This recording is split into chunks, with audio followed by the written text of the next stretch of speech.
Good day mga kawais, this is JB Orpiana, your licensed real estate salesperson from Humupay, Taunas, Manila. And today, nandito po tayo ngayon sa Barangay Piñahan, Quezon City.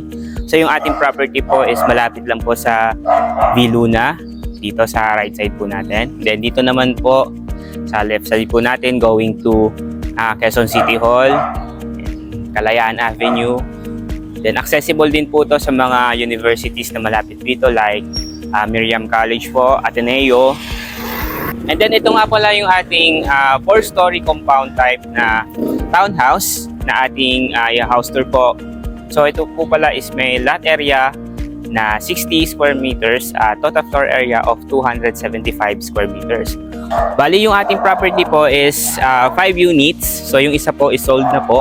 And then meron pa po tayong 4 units pa na available. So going to inner po yung ating available na units. So tara, pasukin na po natin to. Okay, so we are here inside this property. So makikita nyo po dito. Yan. So ito po yung kahabaan po ng driveway po natin going to our unit itself. So dito po is sold na. Then 1, 2, 3, 4 hanggang dulo available pa po yun. So ang i-house tour po natin ngayon is yung inner unit po natin. Tara. Then dito po yung ating garden or pocket garden po dito. As you can see. Then ito po pala yung ating, so makikita nyo po yung ating 1, 2, 3 na units po is parang ano lang po siya, 2-car garage.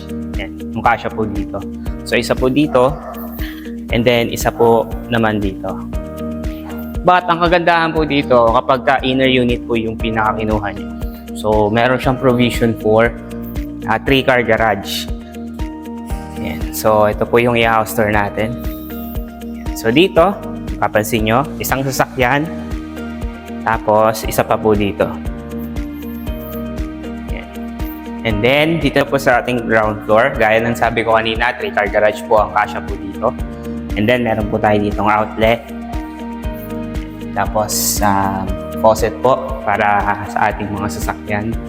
Then, dito naman po yung ating maid's room. Plus may intercom po tayo dito para sa faster communication po natin sa ating staff. Then dito naman po. So ito po yung ating maid's room po dito. So as you can see, kasya po dito yung isang double deck po. Tapos may cabinet din po siya dyan. Then dito naman po, extra storage po sa mga tools, mga gamit po natin, pag-aayos ng mga sasakyan. Dito naman po, meron po tayo ditong cistern para sa ating water tank. Tapos portable sink. Then ito po. Tapos dito naman po yung ating ventilation po ng property. Then dito naman po meron po tayong powder room.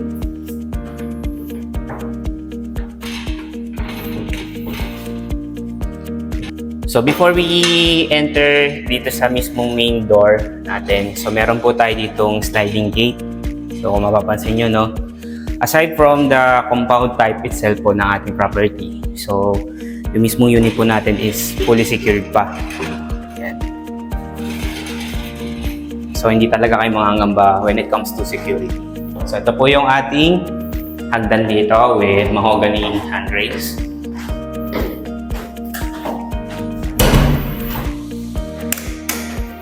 Tara, pasok po tayo. Yan. So as you can see, ito po yung pinaka-living area po natin. Then ito po yung media wall. So included na po yan dito sa mismong property. Then meron po tayo dito split type aircon.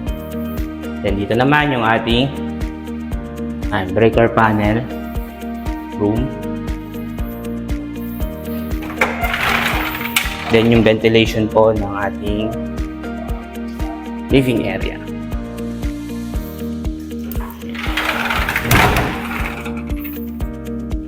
As you can see, nakaano na rin po tayo dyan, cove ceiling. Okay. With cove lights, pin lights po. So by the way po, yung ating pong property pala is naka solar backup power na po. Then yung ating ibang ilaw po dyan is pinapagana po ng mismo ating solar panel. Then dito naman po tayo sa ating dining and kitchen area po. So kung kanina nakita nyo nung naka-enclose po yung ating kitchen and dining area, so para hindi po lumabas yung usok going to our living area. Then meron po tayo dito ang L-shape na kitchen with granite countertop, drawers po, then modern dual sink po natin. So movable na rin po yan. May range hood po tayo dito. Cabinet po sa baba. Tapos ito po yung ating 6 chairs po sa ating dining table. So kasyang-kasya po dito yung 6 na katao. Yan. Included na rin po yan dito sa ating property. And kung mapapansin nyo, yung ating wall is naka-PVC fluted na rin po yan. Then ito naman po yung ventilation ng ating kitchen and dining area. So, napakaliwalas, di ba? Then dito naman po yung ating powder room.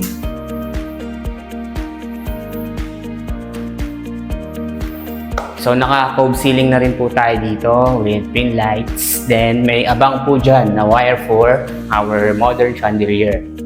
So depende na po kung ano po yung ilalagay nyo dyan.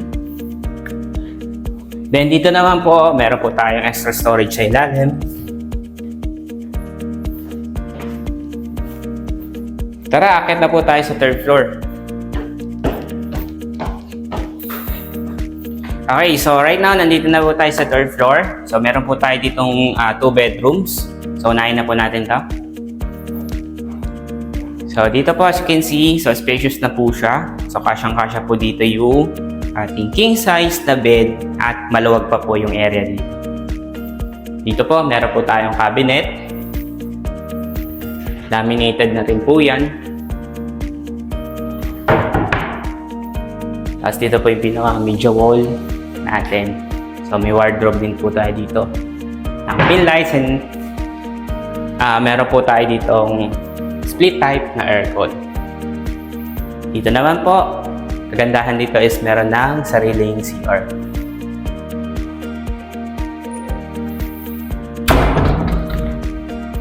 Yan. Then dito naman po yung ating balcony. So meron po tayo ditong balcony na pwedeng tambayan for our fresh air. Tara, doon naman tayo sa second bedroom. Okay, dito naman po sa ating second bedroom. So as you can see, so spacious din po siya. Kasya lang dito yung queen size na bed. Tapos may modular cabinets na rin po tayo dito na floor to ceiling. So mapapansin nyo po na per rooms po natin is meron po tayong mga cabinets. So wala na kayong problemahin, ilipat na lang kayo. Tapos dito naman po yung ating vanity table. May racks po tayo dyan para lagayin ng ating collection. Dito naman po may balcony. So maliwalas po dito dahil mayroon po tayo ditong puno. Tapos may PVC na rin po yung ating ceiling dyan. May faucet din po tayo dito. Dito naman po tayo, may CR po tayo dito.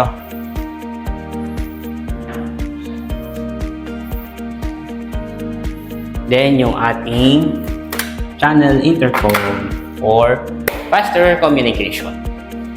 And dito naman po yung pinaka magiging media wall po natin. Yung television, touchscreen. And tara, 4th floor na po tayo.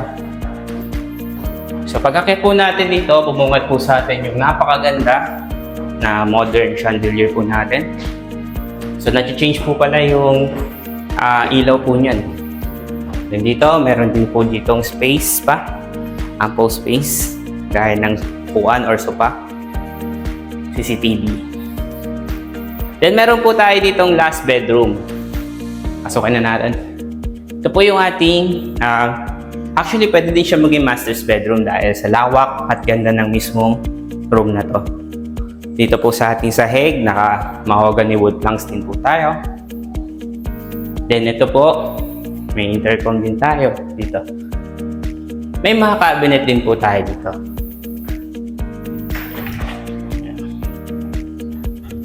Wardrobe dito. Media wall. Grabe, ang daming cabinet. Para sa inyo po talaga yan. Then dito naman po, may split type aircon din po tayo dyan. May balcony rin po tayo dito. Tapos dito naman po, meron po tayo ditong hagdan. So, for maintenance po ng ating roof at solar panels sa tubong natin. Dito naman po, may CR po tayo dito.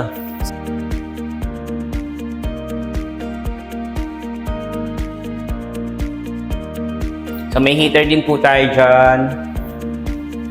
And tara, dito naman po tayo sa ating last part. So, we have a roof deck here. Yan. So, as you can see, pwede po natin ditong ganapin like yung mga family gatherings, events, birthdays. So, pwede po dito. Yan.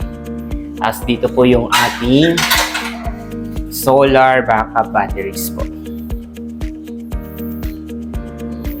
So, makakatipid po talaga kayo sa electricity bukod sa mismong property po natin. So, may mga inclusions po kagaya nito. Laking tipid po yan. Tapos ito naman po yung ating portable na sink dito.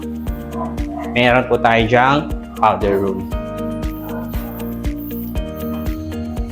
Ayan. So, maaliwalas po dito yung pasok po ng hangin. Then dito naman po, kung mapapansin yung mga buildings dyan, accessible po yan sa Kamuning, Kalayaan. Tapos dito naman po, GMA, EDSA. So, very accessible po talaga yung ating property. So, recap po muna tayo dito sa ating property details. Ito po pala is 4-story townhouse na compound type. So, meron po tayo ditong sa ating last unit, meron po tayong 3-car garage. So, provision po yung isa. So, meron po tayong 3 bedrooms na meron pong kanya-kanyang toilet and bath with balcony.